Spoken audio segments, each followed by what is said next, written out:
I'll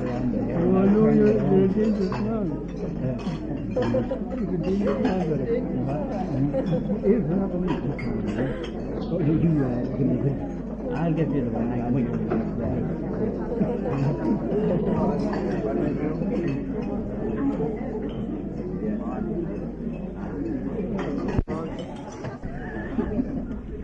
Sit down, make a good dent.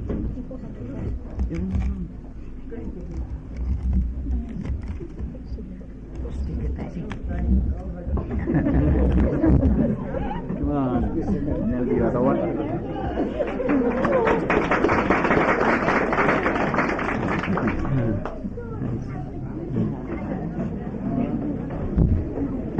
Are you alright? Oh, you want to take it away? Yeah. I got it.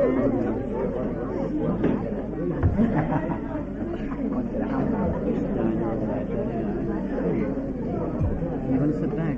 You sit forward a bit, huh?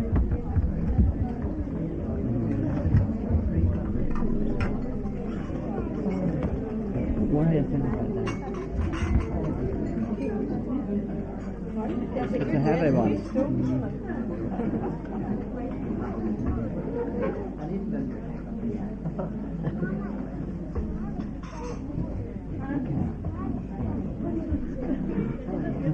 You alright?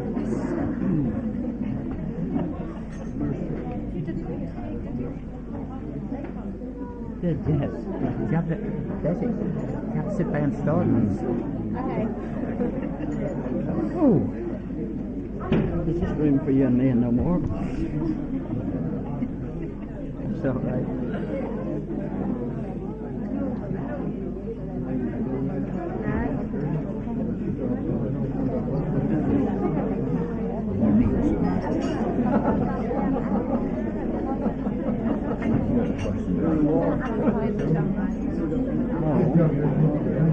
Very nice.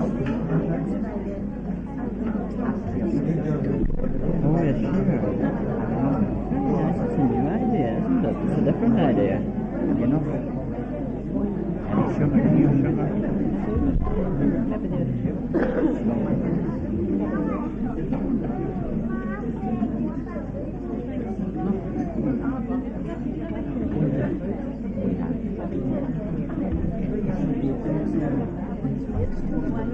Oh, you would? The only one who wouldn't stand up for your own.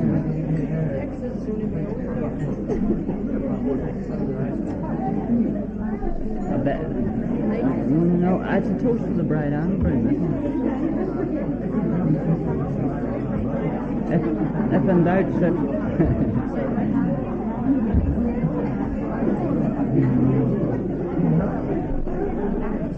Very white face, very white. That's all right.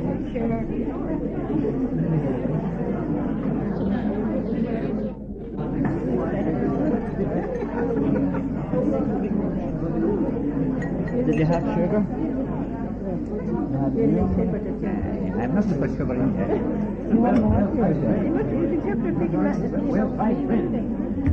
What? Are you having tea?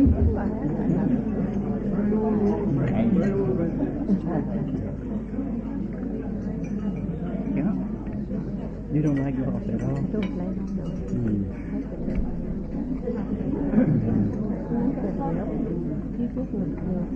Big one? Yes, have you had sugar? Yeah.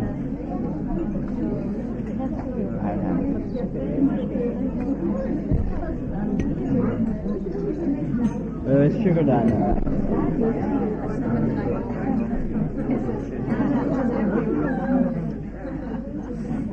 Becky's making a speech today, you know.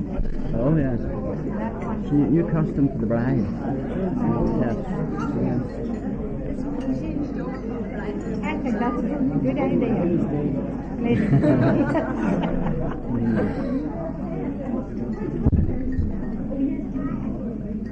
That's a really good idea.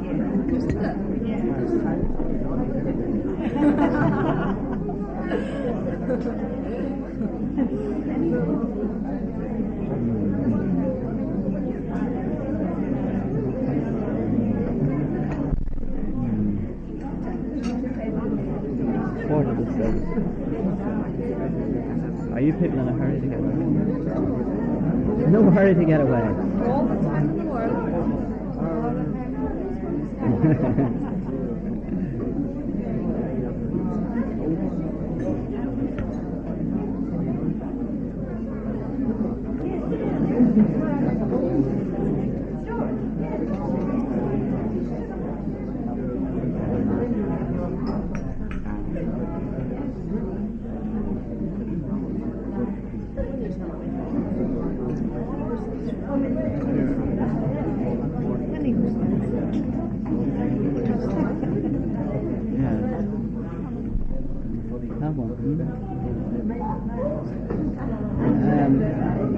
We'll have to wait until the proposal. They usually propose the Queen first, or sometime.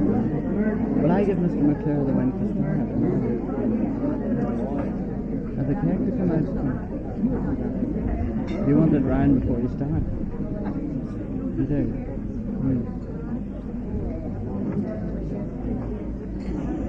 Taste a bit of your own first day. Come on. What? Is that yours? Pass them on. Big one?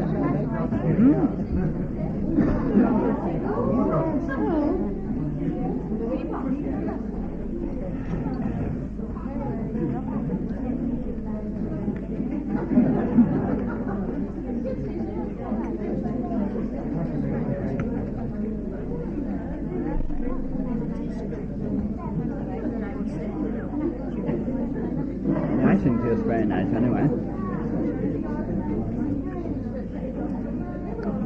want to steal that from you. Too many people are watching me.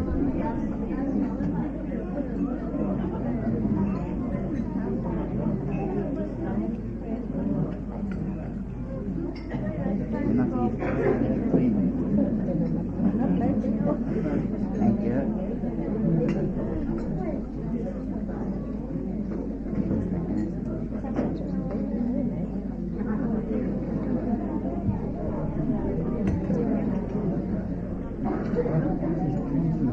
Conversation for the whole thing going the whole time. How far does it go out?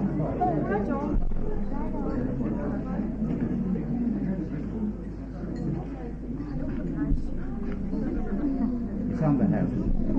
They didn't give me any of that, so I can take this yours. I can take this Jack.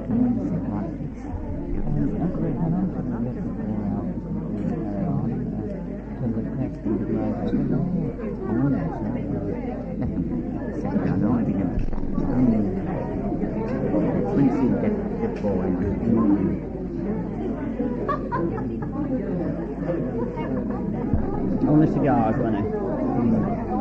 And Louis the clay pipe.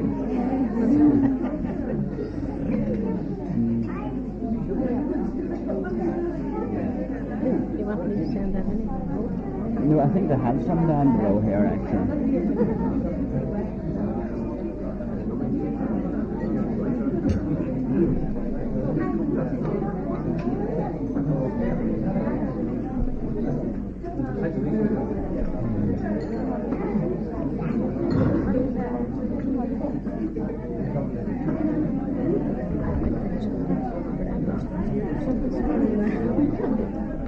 When you went in, you look very sober. Sober? It's a sober business, Victor. Very sober business. See how sobered up I am after all these years. What?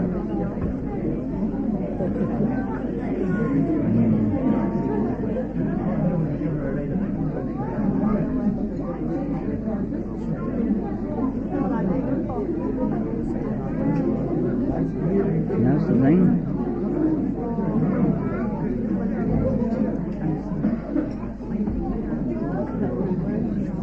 Beg your pardon?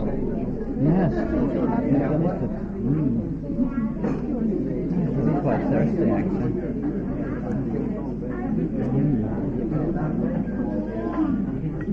I'm so glad I don't feel like eating Let's make the speech now. Free. You tell stuff. Sweet. No, we're leaving it open for them.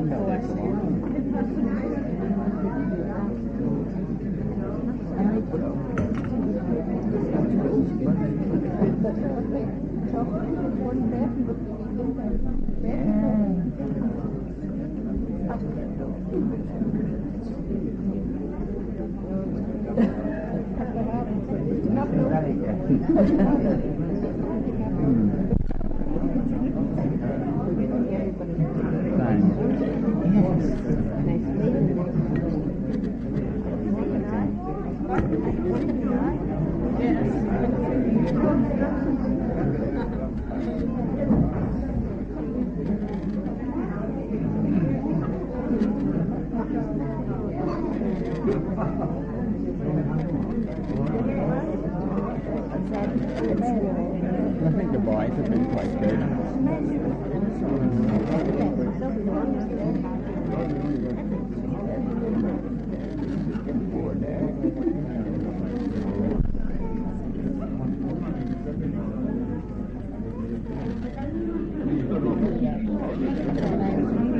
Beg your pardon?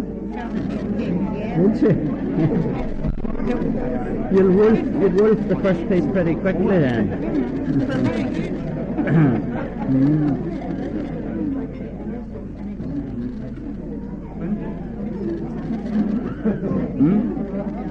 Yes.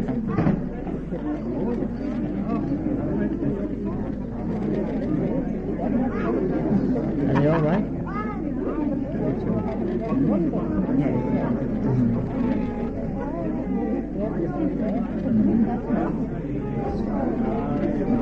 Sometimes.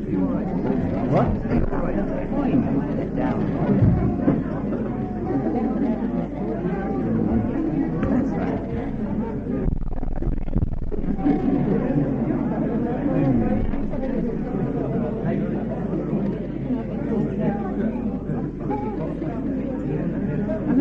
We'll let this carry on nice, won't we? No. Best man read the telegram. Is it? Are you beginning to quiver in the way?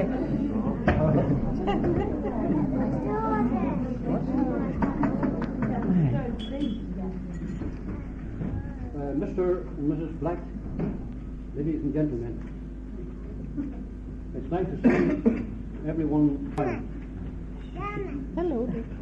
But the speeches and a very pleasant duty has been given to me this afternoon, and that is to preside over this very happy function and act as kind of chairman.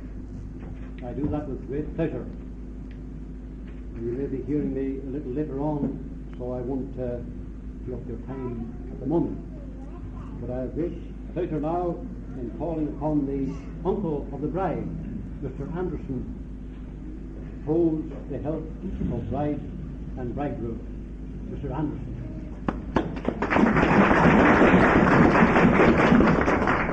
May I claim your attention for a little while we talk along this line? I hope it doesn't spoil what you've had and what you will have. Well, first of all, I hope you understand my foreign accent. Well, I've known Betty for quite a long time, since she was a nice little girl long ago. I remember when I first met her, we were having our games, and she was too small to play with us. Uncle Rafe let me play. Oh, you're too small, get away, small child. But she's grown up now. She's not only a spectator, but she's active. She's a participator. She's the centre of attraction. And it's very nice to see her happily wedded. We welcome Victor into our family circle. He has, may I say it, found what will be a lovely wife, a suitable wife. Yes, I noticed that Betty in church, maybe it's because she was a Presbyterian, she didn't promise to obey her husband. but I'm sure Victor won't be too hard on her. I remember that both teachers both know how to use the rod, and I bet he'll not be Victor if the time comes. I know they're going to put that rod right up in stairs in the press, and their temper will be gone by the time they find the press.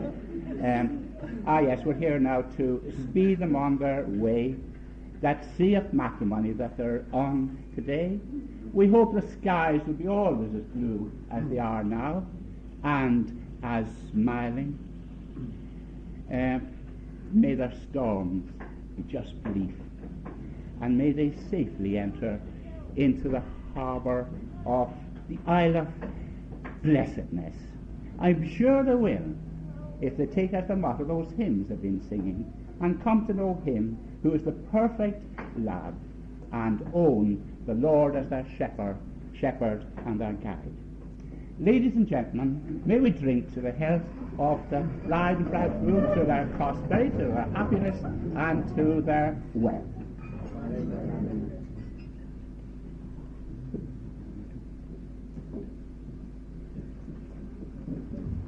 Thank you.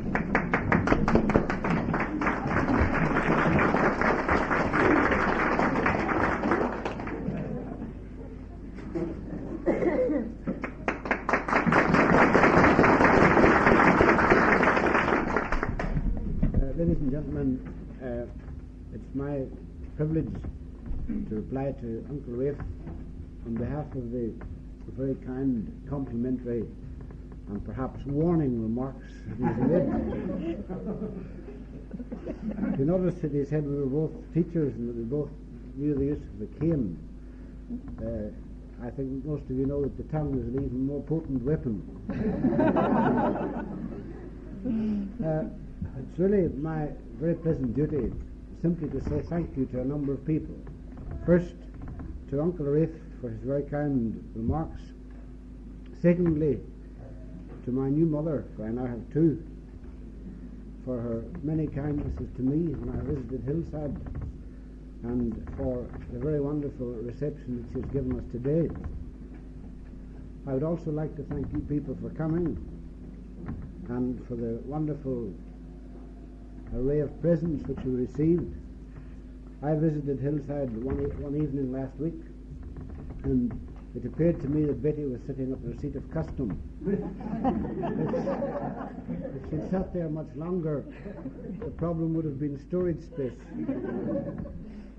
And I have also to thank two very charming ladies on my right. Our very charming bridesmaid, whom I first met 2 years ago. At that time she was very industriously drawing sand castles, or drawing trains, I think, on the sand at Port Rush. I'll not tell you who they were for.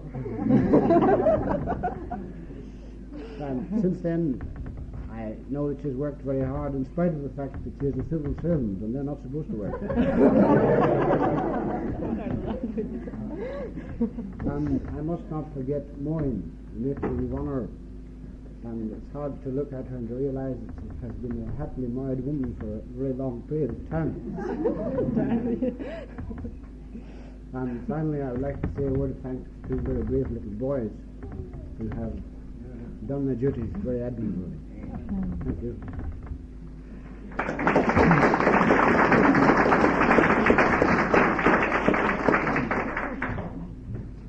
Right.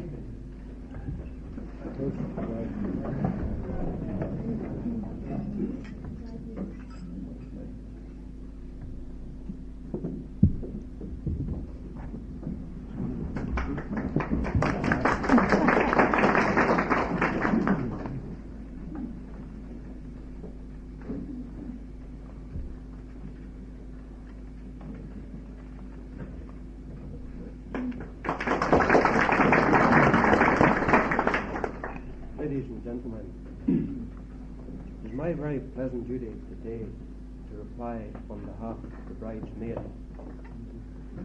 I have been told sometime today, I don't remember when, two things to remember Number one, to mind my P's and Q's, because rumour has it that there may be one or two teachers present. And number two, I'm allowed to tell one story. Now this story happened a long while ago in County Tyrone.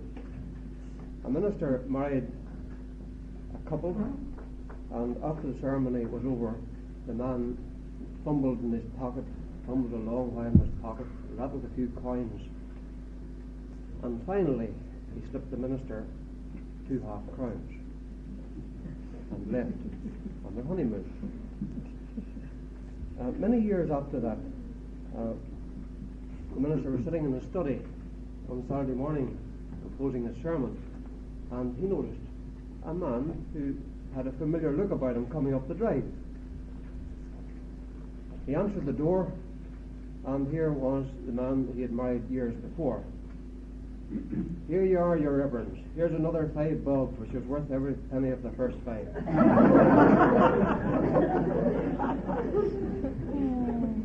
Now, Mr. MacLeod and Mr. Heaney, I would like to forecast that in the very near future you will have a visit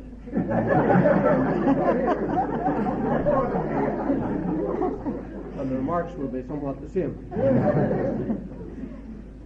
I'd like to take this opportunity of offering Mr. and Mrs. Black my personal congratulations on this, their big day.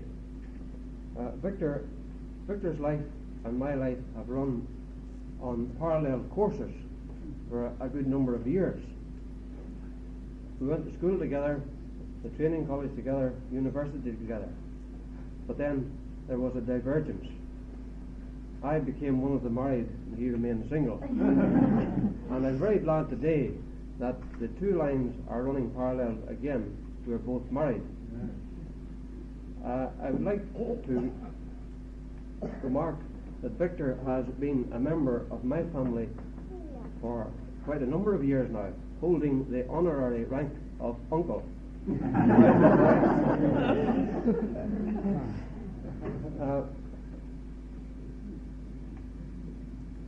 The bridesmaid is one of those rather historic people, I believe, namely because she works. Thank you very much for all the very nice things you've said about her. You didn't say enough, I can tell you that. Thank you very much.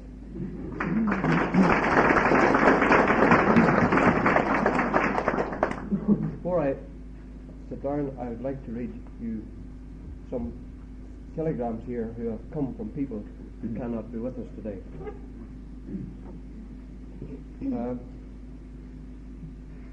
Love and best wishes from Tom and Elsie from Belfast. Greetings, Mr. and Mrs. Black. Heartiest congratulations and best wishes to you both, Ruby, Francis and wee John. Lurgan.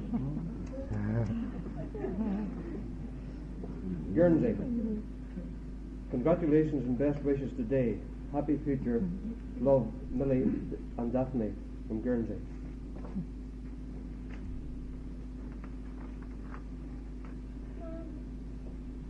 With love and best wishes for your happiness, the Portrush Aunties.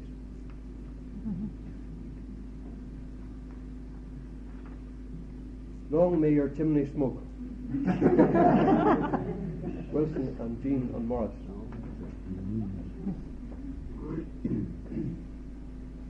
Good luck, good health, and God bless you. Dot and Fan. Thank you very much.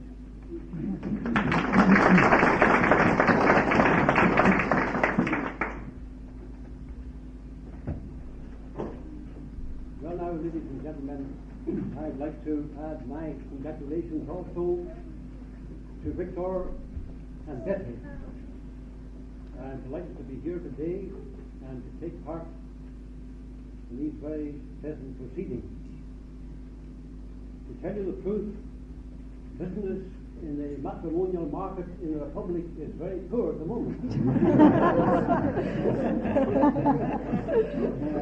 This is the first wedding I have had this year. But I'm glad of the break because I'm having one in August and one in September, Betty. You've set the market going again. I want to extend my good wishes to both bride and bridegroom on this occasion. Like Mr. Anderson, I have known Betty for many, many years now. I was just wondering, coming along in the car yesterday, whether I ever had her on my knee. I don't think so. She was very shy. Was she better? I think I attempted it once in Hillside, but it didn't come off.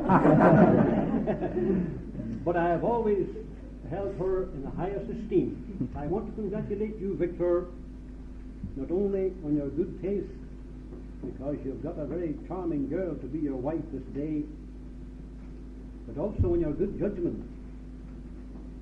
You've got a very capable girl. Betty comes of a good old stock. Will it be any harm to say Presbyterian stock? No. She was brought up in a good home. Had a fine example set her. I know the parents, did know the parents very well, and always held them in high esteem. And I knew Betty, and Victor is to be congratulated in having made her his choice. When I said she was very capable, I mean in the home, because although she was out of school, she got a good home training and is a girl of the home. I was wondering who baked this lovely cake here today. I regret my ignorance. I should have known, because many a nice piece of cake I received at her hands in Hillside many a time. So I should have known who baked that lovely cake today. And you won't have any ulcerated stomach or McLean's powder or anything of that nature won't be in demand. Now this is a day when ministers are inclined to give advice, and possibly the less advice given on days like these, the better. Mr. Anderson was talking about Victor, and Victor himself was talking about the tongue being the greatest weapon. I remember reading about a young couple who got married, and shortly after the marriage the husband said that he would be boss in the house, or else he would tell the reason why. Well, in a short time he told the reason why.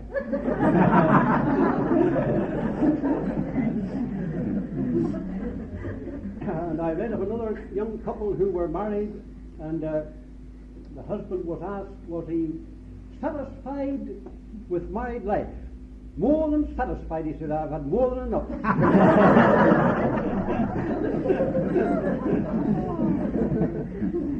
And a third man, it's always the men who are getting it.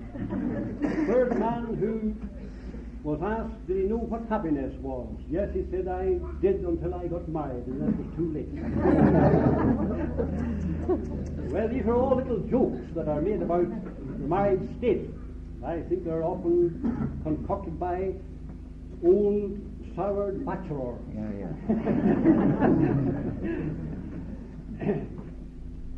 I understand that there are a good many young brides and bridegrooms here today. That is nice, and I would offer them also my hearty congratulations and good wishes.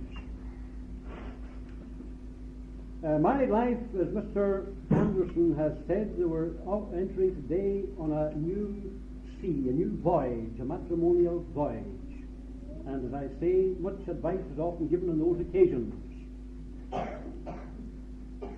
But I think that with a little bit of common sense, what the good book calls the grace of God, and what the Northern Ireland man calls common sense, can help marriage over the roughest seas. I remember a man once telling me, we were talking about degrees, BAs and PDs and DPHs and all the rest of them. To see, Mr. McClure, there's one degree, and it's a very good one. I didn't know what he was getting at. I said, what is that degree? He says, the degree of CS. And then when I asked further what that meant, he said, common sense. And it is a very good degree in life.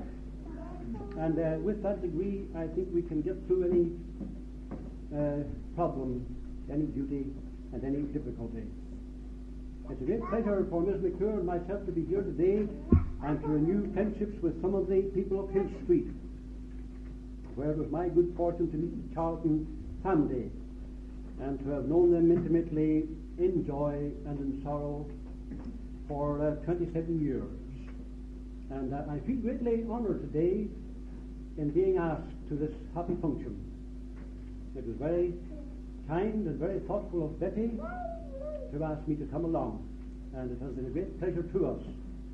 And we offer to both Victor and Betty our very best wishes for their future happiness. May God bless them and be always with them in their home and in their lives. Now, there are many other people here today who are very good at speaking, and I'm sure they would like to say a word or two. And I have great pleasure now in calling upon the present minister of Hill Street, who, although only a short time in Hill Street, knows this family now very well, and that is Mr. Heaney. I'm sure Mr. Heaney would like to say a few words.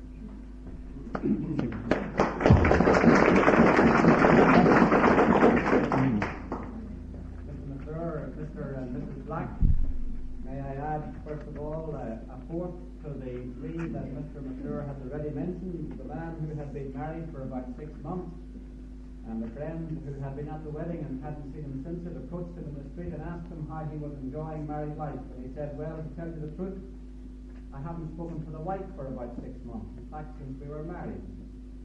Well, he said, what's wrong? What's the trouble? What has she done to you, or what have you done to her? Or has she said anything to you? Well, to tell you the truth, he said, I just don't like to interrupt her.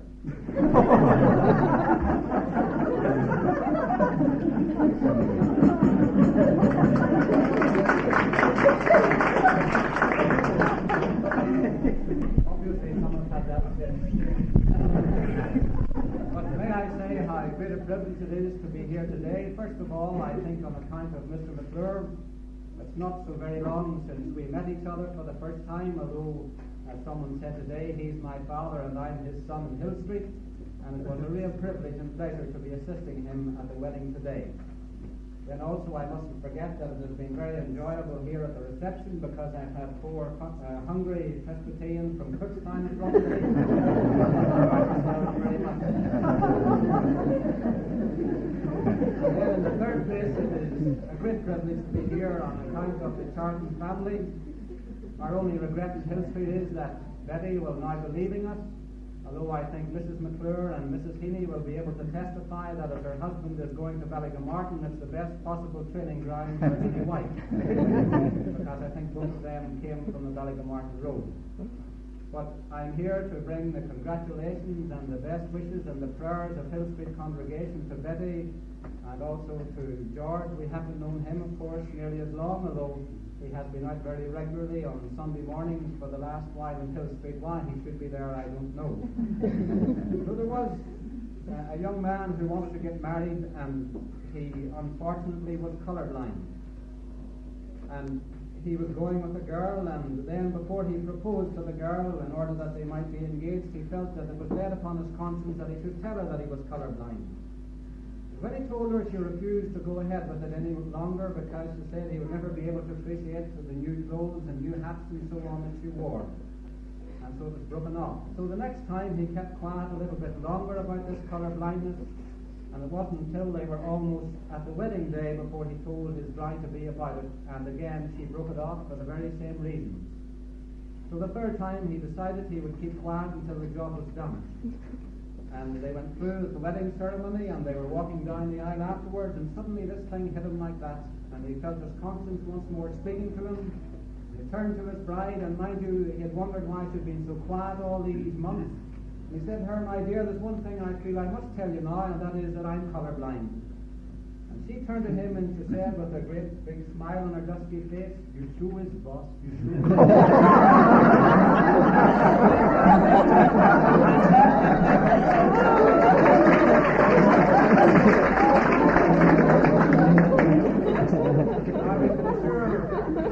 Victor here that he another pint.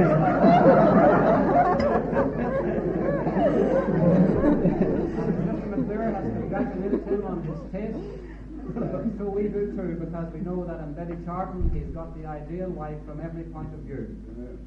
The only thing we would ask of them is that they might heed the warning of the Apostle Paul in their home, if they want to have happiness, and that is not to let the sun go down on their wrath. I suppose every young couple will have their tips. Everyone, I think, can testify to that. But it is a very important exhortation that Paul gave. Let not the sun go down in your wrath. And may the Lord Jesus be in their home and in their lives, for when they build upon that rock, they never go astray, and their home will always be a place of blessedness and peace and a comfort to those who are in trouble. So on behalf of Hill Street congregation, we pray God's blessing upon you in the days and months and years that lie before you, and may they be long and prosperous ones.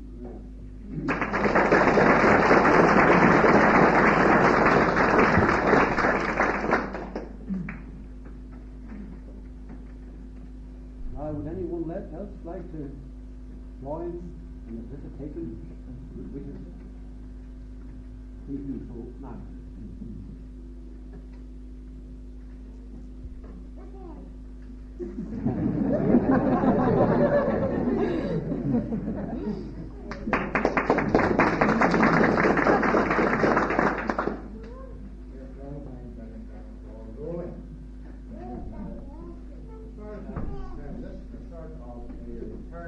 Return visit here.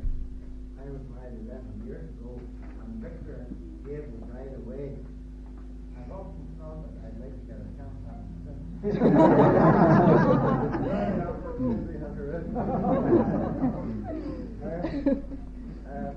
I'm surprised to know that we're here hasn't more sense. He said that this is a question of the gentleman selecting the lady. A lady friend of mine the other day told me that it's no longer a question of the gentleman selecting the lady for marriage, but the ladies who select the gentlemen. I think that must be true, you know, because Victor has had a long lease of bachelorhood, and at last Betty has been victorious.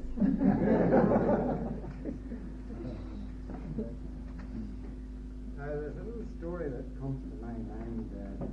I was told by someone else that I wasn't to tell too many stories, but there's one little story that comes to my mind. It's about a boy and the girl who had been going around together for years and years and years. And the girl was getting a bit fed up and said, one day I'll have to do something to see if I can't bring John up to scratch. So she said to John one day, you know, John, the people are saying things about us. John says, that's so, Mary.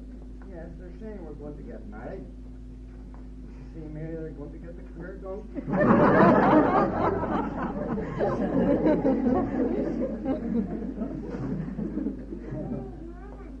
I'm very pleased indeed to be here today, and there's one little duty I mustn't let pass on behalf of all of the company gathered together here, and that is to thank most sincerely Mrs. Charlton, who is our hostess this evening.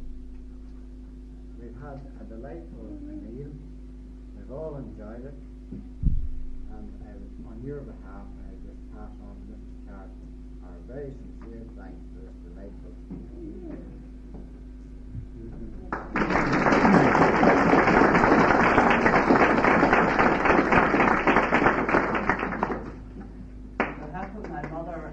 Thank you very much for your very kind words.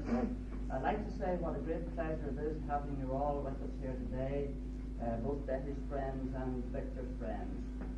We are also indebted to Mr. McClure and Mr. Heaney for the lovely service that we have had at Railway Street Lisburn. Mr. McClure has come a really long way from Donegal to conduct this service with Mr. Heaney. We are also indebted to Mr. Anderson for presiding at the organ and the lovely music that he is giving. I would like to extend to Victor, on my mother's and my behalf, a very sincere welcome on joining the family circle.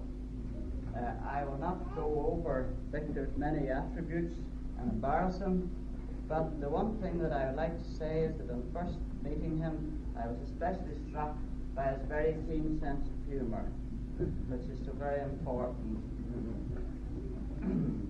I know that he and Betty will be very happy together. When children are very young, like our two little pages, George and Billy here, they have very vivid imaginations of what they want to do when they grow up.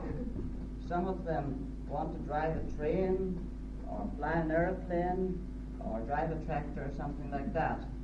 Well, when Betty was a little girl, she hadn't got ideas like that exactly. When Betty was a little girl, she used to get all her dolls and her toys and all her little woolly animals together, and she used to get them in a big circle on the floor in front of her. And she used to stride up and down with a huge whopping cane. That's the cane she was teaching. I little did we think that she would become a teacher one day, or that she would be marrying a teacher today. I don't know that I would like to marry a domestic science teacher myself, because I think they would be inclined to try out all their new recipes and a new concoction for their husbands. And if their husbands complain of any violent tummy pains or didn't feel too well, then they would know the recipe wasn't very good and they could discard it. Still, I don't think that's very likely to happen with Betty and Victor. I think she's much too fond of him for that sort of thing. I've tried to worm out of them both by many diverse means where they're going for their honeymoon, but so far I haven't been very successful, try as I will. The only thing is I have reason to believe that they may be going somewhere by plane, so I'm afraid all that we can do is to wish them a good flight and a happy landing.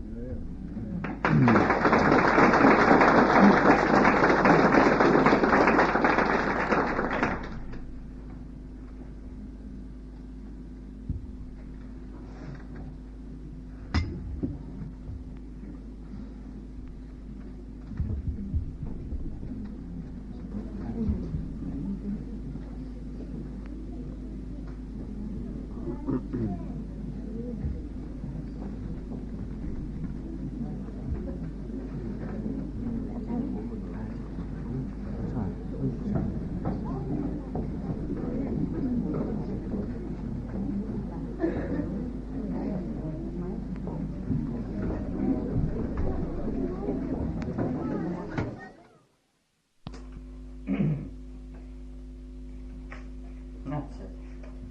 As long as you don't pull that cable down, you're all right. Well, John, no, that's not that. That's Mr. Thompson's. There, we'll leave that there. And leave those. Well, did you enjoy it?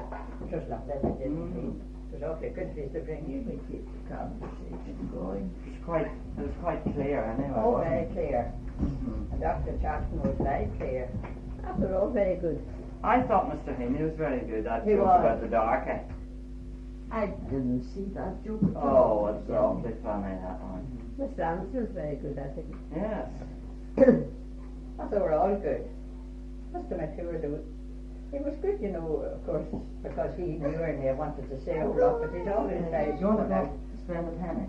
But he was in charge. I was in charge.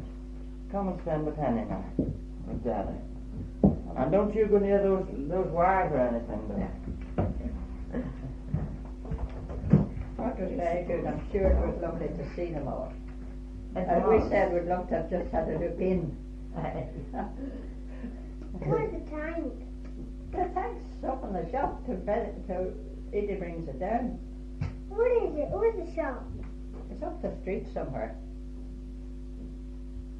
Yeah. What is it? Oh, you come can on, all right. I'm not putting you off. Edie wants to be down that.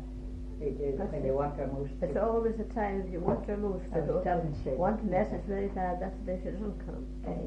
Till 8, 10 or 11 at night, you know, you said. Well, she said she'd be down this I can draw. afternoon. I can draw an animal. I can draw an animal. Can you not? Well, I can't either. But you draw on his steps. There. Oh, There. I couldn't draw myself. What's that? So steps or ladder. That shouldn't be Lisa very hard. with Auntie goes up to fix the curtains. And Auntie Emily wants to go up and says she can go up the steps all right. And Auntie Nan says, no, you can't. So they will put a wee top on it. And there's a thing, you know, this is what they stand on.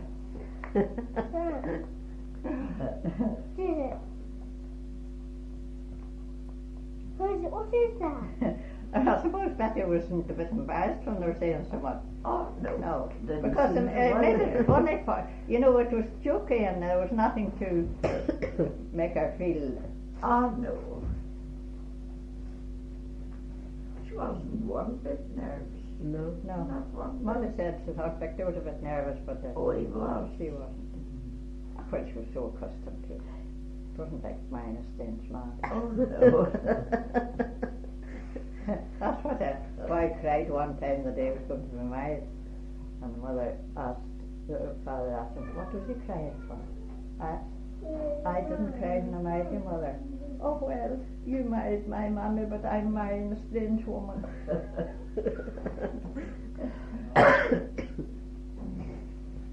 There's an airplane in the sky An now. airplane. That's great. You might go on there, it's Well, that. Draw a helicopter. Helicopter. Can't go a helicopter. Well, could you draw a seat? Try. Why just make a long thing by the top to it? With the wee tail on, there was one past just now. It was right down over the barn, quite low. And you don't remember Auntie Nan. Yes, well, that's better. And you know, Look at the big jet. for sure you make me nice looking. Why? Why? Just because it'll be natural.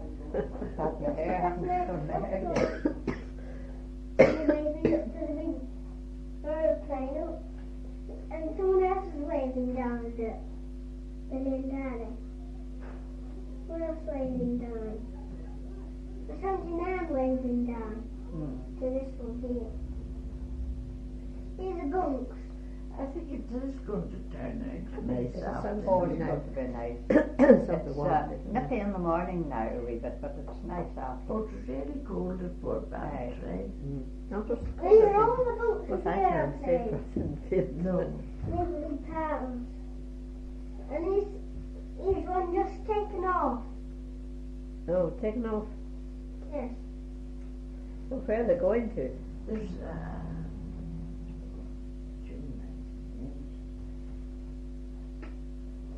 That's airplane. Auntie. Stay. Auntie Nan. Auntie Nan, look. This one's That's lovely. this one's got me from the Fort Rush. Okay. It's just taken off. It's coming down. It's coming. This airplane's going higher. That's Alexander's tail, Alexander. Oh yeah, that one's just taken off. And this one's just taken off. Here's one. I always say too much. Here's one. And I'm really going to say. Mommy says say, Billy, don't touch that. Mommy says say something. I always say too much. And that big airplane is going way. Big airplane is going well. You must have had some thinking. It must be tricky to have to speak. Oh, it's awfully difficult, really. And this top Get big anything sensible done. Victor spoke very well. He's excellent. I call him Victor now, but he's in the family before that. I think, Mr. Black. yes, I think his speech was very It good. was very good indeed. Excellent. Mr. Anderson said all very good. Yes, they're all very good. I thought it sounded very nice today. Yes, oh yes. Well, they're all very good. They're Mr. all- Anderson's voice is very nice. Of course, it's a different brogue. It was very clear on it. Yes. So they were all good. I'm sure they were all true. Those are matches. Yes, Uncle Rest was very good, and Mr. Heaney's and Victor's, I thought. Mr. Anderson finished up well with a wee word about the spiritual side. Yes. He's a good man. Oh, he is. He's a real Christian. As Louis says, he's not a preacher. But the act, But that's the main thing. that's the main thing. Done. You're a very nice Put couple. him on his pretty done. Look at his tongue. Hey, on the wee friends, John. Does the wee man want to go and have din-dins? I'm sure Maureen looked nice in the primrose She too. did very Please, nice. hurry. Molly looked awfully nice. A big Maureen's such a style, actually. She's a good figure. No. Very nice figure. She's a lovely figure. She always looks so slim. Hey. Two little girls turned upside down. Oh, look, all nice. And Betty looked really well, didn't she? Yes, so it was all went off fine. Put that hand on. You're all somewhere. I got it that first day, actually. We said to Molly when she come in, well, the wedding's over. Yes, she says, and Betty looked lovely. That was the first word. Hey. And then she said, and our mammy, she never started better. And then she said, you all look well, and Maureen, and she said nothing about herself. That was supposed for someone else to say. And then we said to her, did you stack up? And she says, the groomsman was mine. Hey. She takes the joke and passes it on, and that's all about it. Not in the sky here. We would be very pleased if Molly had a home of her own.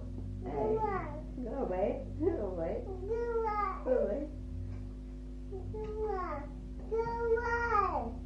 Oh no, that's Away, no.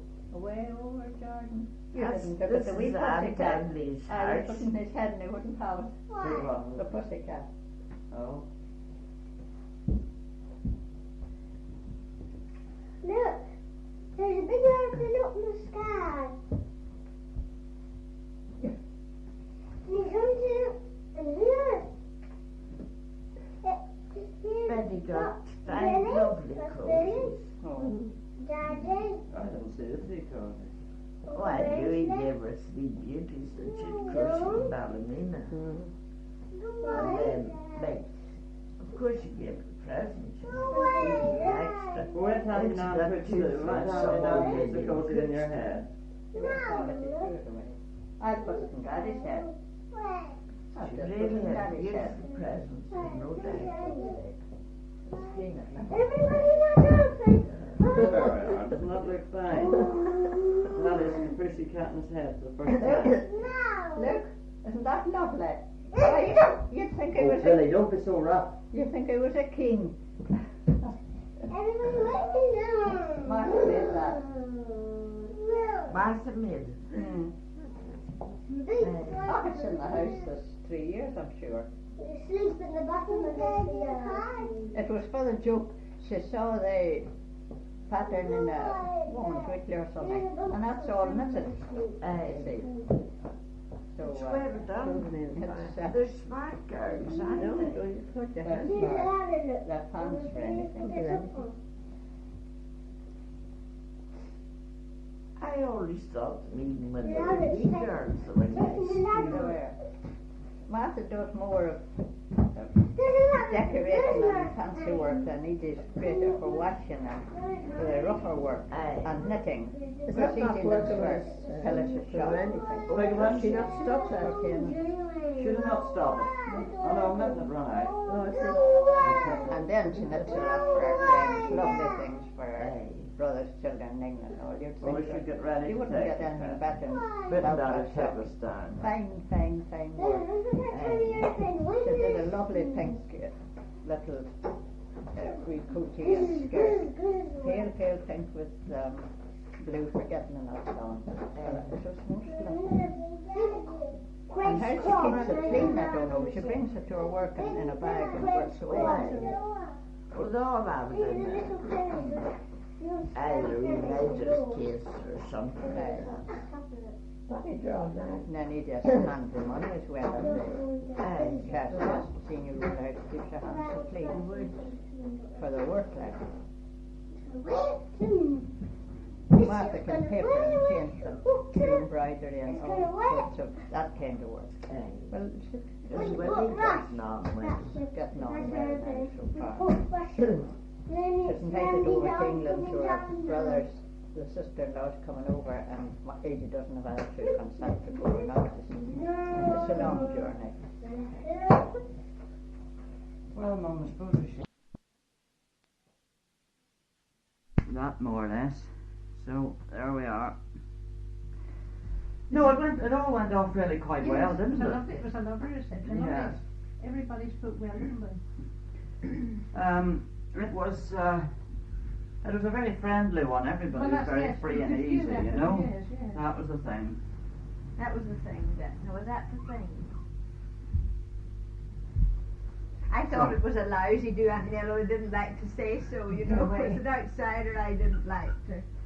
They should have got you up to make a speech and tell them what you thought of it. I seemed to the one to do it. And I would have turned to the best man and say, "You run away home, there's no need." Hey, next time you get You somebody don't say married, too much. get her up. And I bet she wouldn't say so much when she gets in her females. George wouldn't. Oh dear.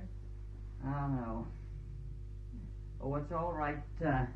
It's all right talking here, but Oh, yes, it's different. It's front different. of a sir. crowd, isn't It's it? different when you get up Yeah. to say things. Well, certainly, Jack, you got on with your speech. That was one thing, wasn't it? Jack's been walking well. Wait a minute. There's nothing like it getting done with it. Now, what's this for, Jack? Well, I'm letting this tape run out actually. It's I want it to wind up onto the reel. Are you Finish sure it. you do, Jack? Finish it off. Finish it off. Mm-hmm. Oh no, it was quite. It was a happy quite, do. It was quite a friendly do, yes. Well, that's what you want, isn't it? And of course, they were all friends who were present. Yes. It was only. It was an homely do. No, homely. You wasn't put them in it. It was a homely do.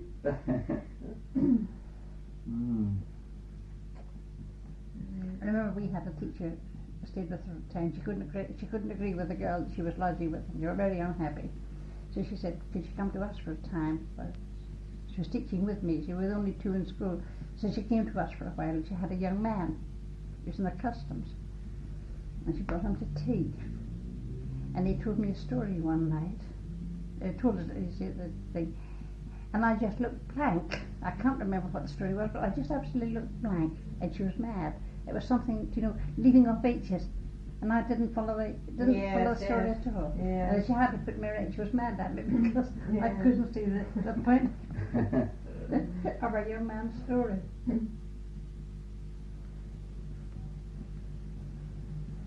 Oh. Quite a lot of traffic. And yet, of course, I was able to follow the children very often when they left the H's off. Yes, yes. Once when I was taking a scripture lesson, I said, what was our scripture lesson about last week? Who can remember? And after a long thought, one man put his hand up. He said, it was them acres. It was what? Them acres. Them acres. Now, would you know what that was? They walked to Emmaus. The what? They walked to Emmaus after Easter, when the 2 men went out to the village of Emmaus. Yes. And Christ took them up and took them into the inn and broke bread. Yes. See, they went out for a walk. Yes. Sabbath day's Oh, walk. and hikers. Hikers. Oh, Them acres. For a minute or two I was stunned as to what them acres would be.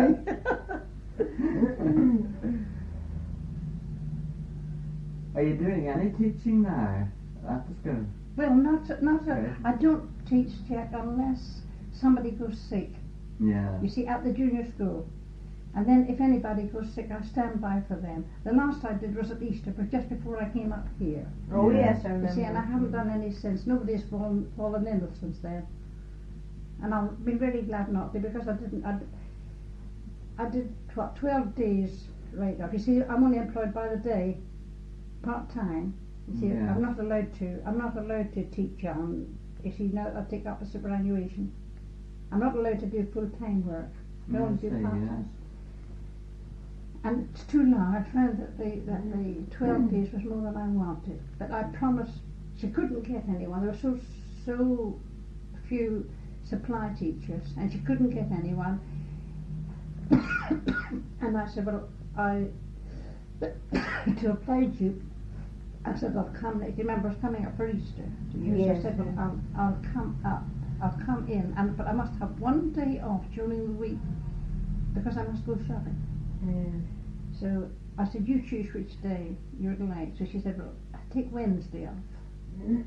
And on the Tuesday afternoon she came and she said, Miss Bryant, you'll be glad to hear that Lewis has granted me a teacher at last. Come at the rest of the week, so you needn't come back. That was on the Tuesday afternoon. So I left on Tuesday afternoon and I got your wire on Wednesday. You see, I would have to have gone in any case. You see, I should have given up. I wouldn't have stayed on at school once I got your wire. If I found that you needed me here. And I'm very glad that everybody's been well since then. Is there a shortage of teachers still? Oh, yes. It's very convenient for them, of course, to call on you just across the road. Well, there's another, the headmaster's sister.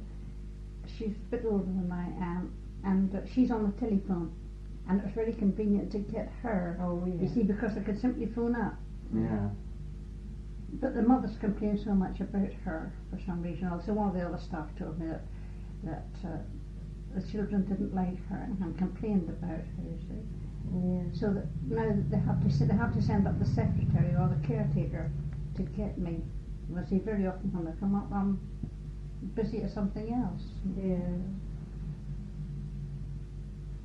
But I don't mind. I don't mind a week, say, to go down and take it. But I don't want longer than that. If I can have, that's enough. Because it's all altered since my day. Everything is altered, and I don't like the headmistress' way of running the school. Yes, you said that. But I just go my own sweet way, and I tell her I'm going on. But I said I'm just marking time. Where should I put myself out? I've seen supply teachers in my time. Like the doctor, why should I kill myself? Exactly. I'm there to oblige them. I just keep them employed, but keep them busy. I'm not stuffing knowledge down their throat.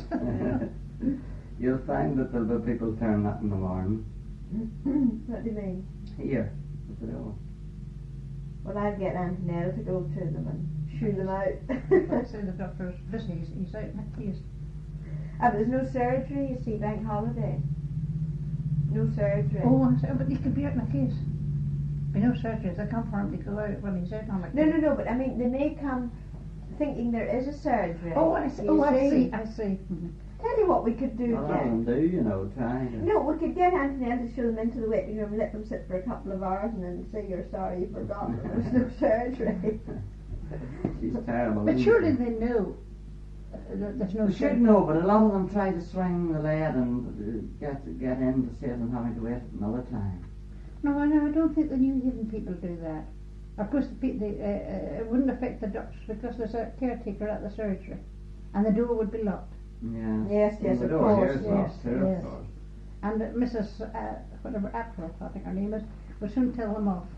If she had to come down to open the door to them, she wouldn't be so polite as she would have to be. She would just tell them where.